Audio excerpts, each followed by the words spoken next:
반갑습니다. 오늘 사실 우리 한국 친구들 제가 잠깐 오디션을 하다가 잠깐 시간이 남아가지고 제가 제 방송을 하나 찍고 있는데요. 요즘에 좀 한국 친구들도 보고 또 중국 친구들도 지금 만나서 개별적으로 바쁜 와중에 오디션 보고 있습니다. 내년 혹은 내후년 정도에는 뭐 힙합 관련 친구들을 조금 여러분들에게 선보일 수 있지 않을까? 올라왔더라고요. 사실 요즘 K-팝이 뭐 잘하고 있습니다. 잘하고 있는데 너무 천편일률적이야. 뻔해. 누가 잘 되면 그냥 그걸로 가. 갑자기 요즘에 막 걸크러쉬 대형 기획사 여러 관계자분들한테 좀 새로운 패러다임의 K-팝 그룹을 좀 만들어달라라고 이제 좀 주문하고 싶어서 세게 했는데 엠넷 채널에서 하는 퀸덤이라는 프로그램을 보고 제가 입이 그냥 뻑! 깜놀했어요. 처음에 저도 퀸덤 프로그램을 엠넷에서 할 때 저는 사실 좀 음반 발매율을 높이기 위한 꼼수로도 이 프로그램이 초반 1회 때는 지적이 됐었고요. 그리고 선의의 경쟁 같지만 역설적으로 무가치한 불필요한 경쟁을 좀 과열시킨다는 점, 그리고 여성 멤버들 간의 경쟁과 싸움판으로 캣파이트와 하는 게 아니냐. 쇼미더머니를 보셔서 알겠지만 출연자들 계속 디스해서 갈등을 막 조정을 해요. 또 악마의 편집이 CJ가 좀 잘하는 거다 보니까 이번에도 여성 그룹 간에 또 이런 경쟁심을 부추기고 결국 여자의 적은 여자야라는 프레임으로 가져서 또 노이즈 시청률을 거두는 게 아니냐라고 했는데 1회는 사실 좀 그렇게 했어요. 2회에서부터는 완전 반전입니다. 제가 CJ를 뭐 어떻게 썩 좋아하는 회사는 아닌데 이거는 완전 레전드 프로그램이 됐거든요. SM, YG, JYP의 대표급들이 있잖아요. 레드벨벳, 블랙핑크, 있지, 트와이스 정도가 되겠는데 그 외에 나머지 이제 기획사의 여성 아이돌들은 이러다가 이제 이 친구들이 서서히 인기가 식어가면서 사라지겠다 했는데 이들이 깜짝 변신의 모습을 퀸덤이라는 프로그램에서 보여주기 시작합니다. 그러니까 저도 이제 다 보고 그러면은 꼭 느낌이다. 한물간 뭔가 조금 한물 안 나오는 친구들이 나와가지고 어떻게 좀 뭔가 아니 한물 같다는 것보다 어떻게 보면 이제 정점을 찍었던 그룹들이 이제 조금 내려가는 그런 분위기였어요. 이번 퀸덤이라는 프로그램에 나왔던 총 6개의 그룹이 있습니다. 마마무, 아이들, 러블리, 박범, AOA, 오마이걸. 이 6개의 K-팝 여성 걸그룹은 완전 대변형을 이번 프로그램을 갖고 왔어요. 지금까지 4편이 나왔는데 2편, 3편을 제가 한 4번씩 봤어요. 왜? 제가 생각했던 AOA가 아니고 제가 생각했던 마마무가 아니고 제가 생각했던 오마이걸이 아니에요. 대표적으로 최근에 이제 이슈가 됐던 AOA의 너나해. 제가 생각한 AOA 하면은 대표적으로 그 초아와 그 다음에 설현 정도가 되고, 초아는 이번에 나왔어요.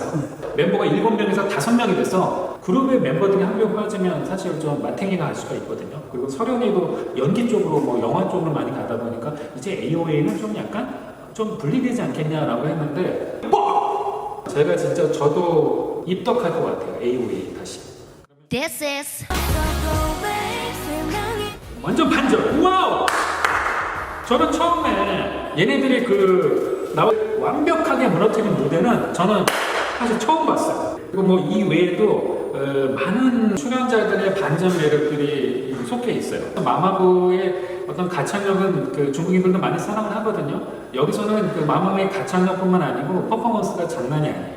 사실 어떻게 보면은 아까 제가 네거티브 했던 이유들 한 3-4가지가 있었잖아요. 악질적인 경쟁만 부추기는 거 아니냐라고 했는데 매 회마다 이제 점수를 매기고 벌써 1등인 팀을 올리는데 그 1등인 팀이 다음 무대의 출연 순서를 정하는 게 돼 있어요. 그러니까 그러면서 디스하는 모형이 아니고 다음 무대에서는 이 그룹들이 이 순서에 맞춰서 공연을 하면 더 좋겠다라고 해서 배려를 하는 모습, 다른 그룹을 매우 리스펙트한다는 점이 저는 매우 좋았어요. 그래서 여기서 승리가 목적이 아니고 아니요, 그 승리 말고요, 그 사고뭉치 승리 말고 컴피티션 프로그램들은 저 팀을 누르고 내가 이기는 게, 수단과 방법을 안 가려서 이기는 게 목적이잖아요. 얼마나 더 자신들이 즐기면서 자신의 이미지에 대해 전환을 할 수 있는지가 이 프로그램의 마치 관건인 것 같습니다. 오마이걸의 독특한 무대가 저는 되게 인상적이었어요. 컨셉이 국악 컨셉이에요.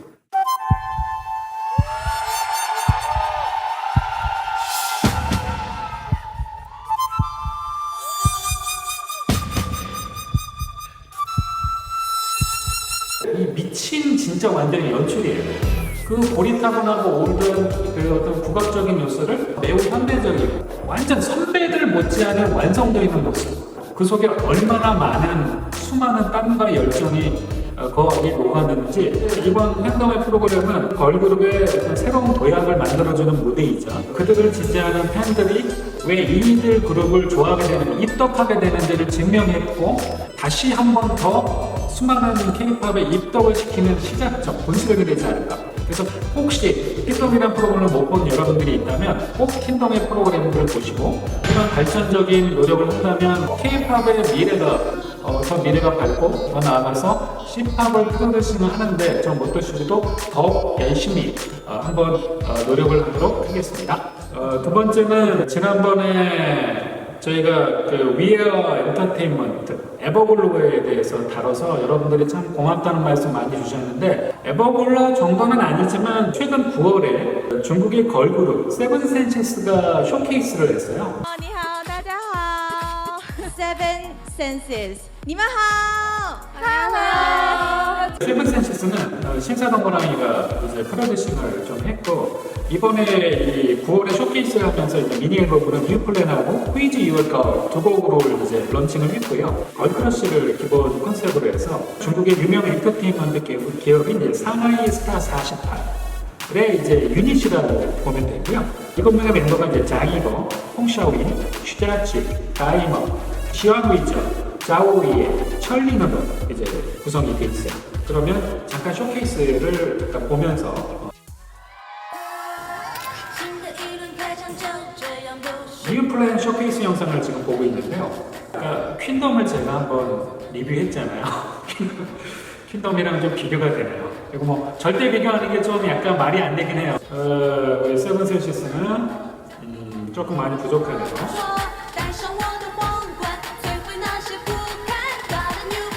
앞으로 활동할 때 좀 참고가 됐으면 하는 부분에서 말씀을 드린다면, 이 7명의 멤버들이 하나의 원팀이 돼야 되는데 아직 호흡이 잘 안 맞아요. 그 옆에 멤버들과의 앵글, 위치들을 이제 거의 반복적으로 트레이닝을 하면서 본능적으로 장소가 크든 적든 가서 자신의 위치들을 완벽하게 밸런스를 맞추거든요. 근데 그런 노력들이 좀 부족해 보이니까 조금은 이렇게 집중도가 떨어지고 춤이 안 맞아. 의상에 좀 더 신경을 써가지고 세븐센시스의 느낌을 의상으로도 좀 이렇게 그 시청자나 팬들이 이렇게 좀 임팩트 있게 좀 봤으면 좋겠고요.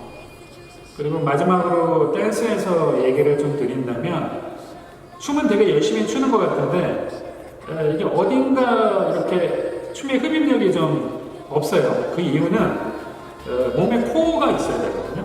그 사람의 중심 코어가 있으니까 보통 배꼽 아래쪽이 중심 코어가 됩니다. 그러니까 몸에 코어가 없이 춤을 추게 되면 그냥 흐느적 거리는 게 돼요. 즉 밸런스가 없어서, 무게중심이 없어서 흐느적 거리는 경우가 되게 많아요. 춤을 이렇게 춰, 그리고 춤을 이렇게 춰. 밸런스가 없으니까 흐느적 거리는 거죠. 그러니까 제가 지금 선생님이 있으면 선생님한테 춤추는 걸 좀 리허설할 텐데, 그래서 개인적으로 피트니스나 필라테스도 병행해서 몸의 밸런스를 맞춰주는 운동을 같이 하는 게 좋아요. 아까 퀸덤에 나온 6개의 완숙미 있는 K-팝 여자 걸그룹조차도 더 그 다음 도약을 하잖아요. 그러니까 끊임없는 노력들을 해야 되고 끊임없는 시청자와의 소통, 팬들과의 소통을 통해서 변화를 줘야 됩니다.